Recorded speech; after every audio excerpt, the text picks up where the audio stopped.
अरे आज तो बहुत ज्यादा देर हो गई है। मेरे बच्चे मेरा घर पर इंतजार कर रहे होंगे। ऊपर से ये जंगल खत्म होने को नहीं कहता है। कितनी देर से चलती जा रही हूँ। टुनटुनी चिड़िया जंगल से लकड़ियाँ को काटकर अपने घर को लौट रही होती है। तभी रास्ते में उसे बहुत बड़ा पेड़ दिखाई देता है जिस पर केले लटक रहे होते हैं। केले रात के अंधेरे में भी चमक रहे होते हैं, जिन्हें देखकर टुनटुनी चिड़िया अपने आप से कहती है, अरे वाह, देखो तो सही, रात के अंधेरे में भी ये पीले केले कितने चमक रहे हैं। लगता है बहुत स्वादिष्ट है। क्यों ना मैं इनको तोड़कर अपने बच्चों के लिए ले जाऊं। मेरे दोनों बच्चे बहुत खुश हो जाएंगे। ऐसा सोचकर टुनटुनी चिड़िया पेड़ के ऊपर पत्थर मारने लगती है, लेकिन पत्थर मारने से एक भी केला जमीन पर नहीं गिरता है। तो टुनटुनी चिड़िया अपने आप से कहती है, ओहो, एक भी केला टूट नहीं रहा है। अब मैं क्या करूं? हे भगवान, काश ऐसा होता कि जोर जोर की आंधी चल जाती, जिसके बाद इस पेड़ के केले अपने आप से टूटकर नीचे गिर जाए। तभी अचानक से बहुत तेज हवाएं चलने लगती है। देखते ही देखते केले के पेड़ से केले अपने आप से गिरने लगते हैं। अरे वाह, ये तो चमत्कार ही हो गया। मैं तो अभी केले की पेड़ की हिलने की बात कर रही थी, तभी अचानक से आंधी चलने लगी। अभी मैं केले को इकट्ठा कर लेती हूँ। आज तो मेरे बच्चे बहुत ही खुश हो जाएंगे। टुनटुनी चिड़िया जमीन पर पड़े हुए केलों को उठाने लगती है। तभी उसके पीछे बहुत ही भयानक चुड़ैल आकर खड़ी हो जाती है, जो धीमी आवाज में टुनटुनी चिड़िया को कहती है, अरे सुनो, केलों को उठाने में मैं तेरी मदद करूं क्या? कहीं तुम केले उठाते उठाते थक ना जाओ। बहुत सारे जामुन है यहाँ। अगर तुम कहो तो मैं एक बार और अपने पेड़ को हिलाकर तुम्हारे लिए केलों को नीचे गिरा देती हूँ। आवाज सुनकर जैसे ही टुनटुनी चिड़िया पीछे मुड़कर देखती है तो उसके पीछे बहुत भयानक चुड़ैल खड़ी होती है, जिससे देखकर टुनटुनी चिड़िया के हाथ से सभी केले नीचे गिर जाते हैं और वो बहुत घबरा जाती है।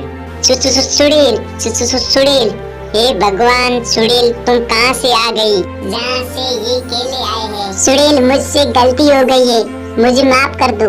आइंदा मैं कभी इस पेड़ से केले नहीं तोड़ूंगी। मुझसे बहुत बड़ी गलती हो गई है, मुझे माफ कर दो। ऐसे कैसे माफ कर दूं? अब तूने इतने सारे केले तोड़े हैं तो तुम्हें इस केलों को खाना ही पड़ेगा। ये सारे केले खा ले, इसके बाद यहाँ से चली जाइयो। टुनटुनी चिड़िया चुड़ैल के डर से केले को उठाकर खाने लगती है। जैसे ही वह पहला केला खाती है तो उसका शरीर केले की तरफ पीला पड़ जाता है। देखते ही देखते टुनटुनी चिड़िया केले में बदल जाती है, जिससे उठाकर चुड़ैल अपने पेड़ पर लगा देती है।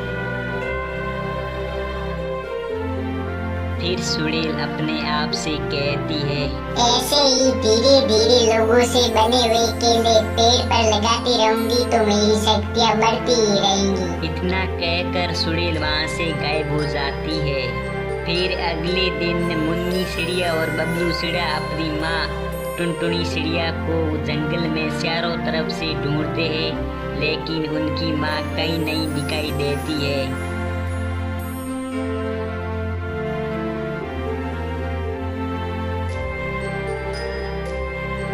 उसके बाद वह जंगल के वंटी कबूतर मुखिया के पास जाते हैं और उसे कहते हैं, मालिक, हमारी माँ कल से गायब है, कुछ पता नहीं चल रहा है।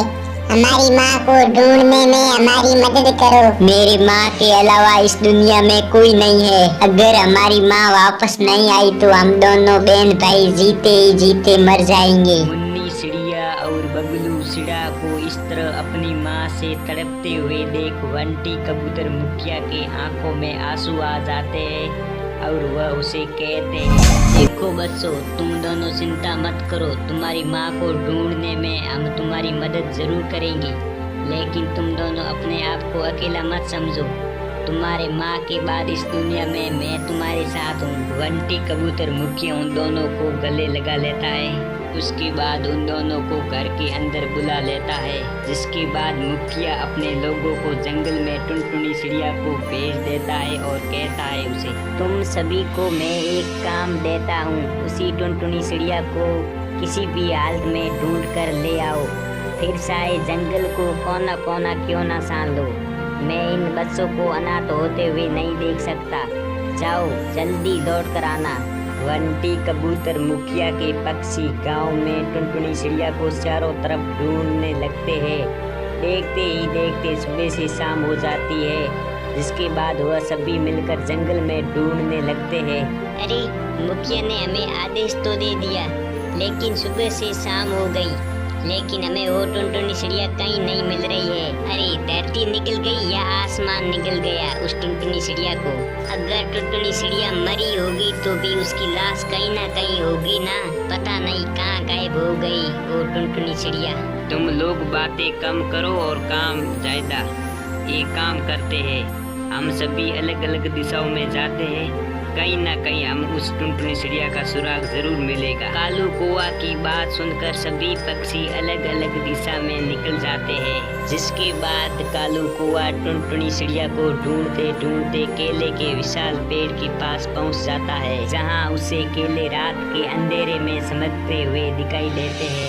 इतना बड़ा केला का पेड़, अरे वाह, ये तो बहुत ही खूबसूरत लग रहा है। एक काम करता हूँ, कुछ केले तोड़कर खा लेता हूँ, वैसे भी सुबह से कुछ खाया नहीं।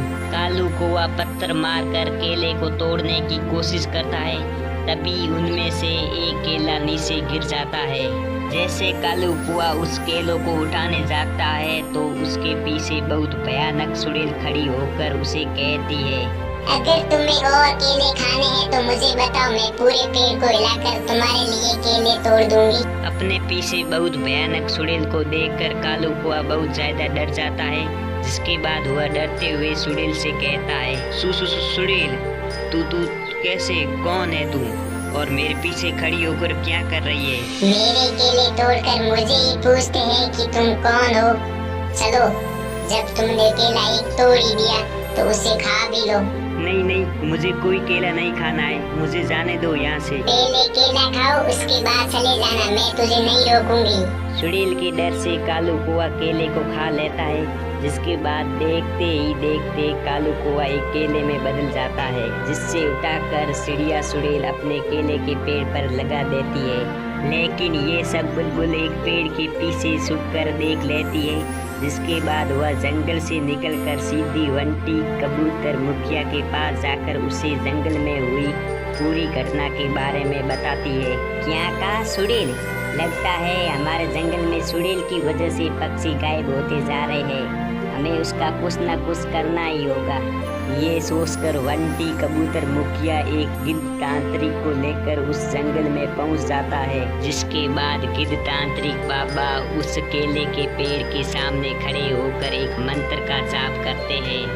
ओम क्रीम भीम चामुंडाय नमः, ओम क्रीम भीम चामुंडाय नमः। तांत्रिक के मंत्र को सुनते ही चुड़ैल केले के पेड़ से बाहर आती है और तांत्रिक से कहती है, क्या भाई तांत्रिक, तेरी इतनी हिम्मत कि तू मुझे पुकारे?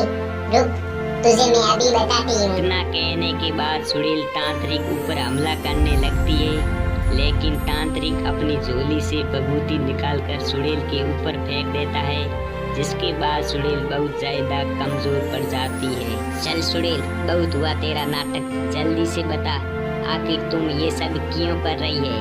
शक्तिशाली, मैं बहुत ज्यादा शक्तिशाली होने के लिए सब कर रही हूँ। ये सब करने के लिए मुझे मिट्टू सांडाल तोते ने कहा था। देख चुड़ैल, तुम मेरी बात मान और यहाँ से चली जा, नहीं तो अंजाम अच्छा नहीं होगा। नहीं जाऊंगी, कहीं नहीं जाऊंगी। गिद्ध तांत्रिक के कई बार समझाने के बाद चिड़िया चुड़ैल उनकी एक नहीं सुनती है, जिसके बाद गिद्ध तांत्रिक बाबा केले के पेड़ के ऊपर गंगा जल छिड़क देता है। तभी अचानक से पेड़ के अंदर आग के शोले निकलने लगते हैं। देखते ही देखते पूरा पेड़ आग की चपेट में आ जाता है। वहीं दूसरी तरफ चुड़ैल चिड़िया भी जलकर उसके साथ राख हो जाती है, जिसके बाद से जंगल वाले पक्षियों को मुक्ति मिल जाती है उस चुड़ैल से। फिर से उस जंगल के सभी पक्षी खुशी से रहने लगते हैं।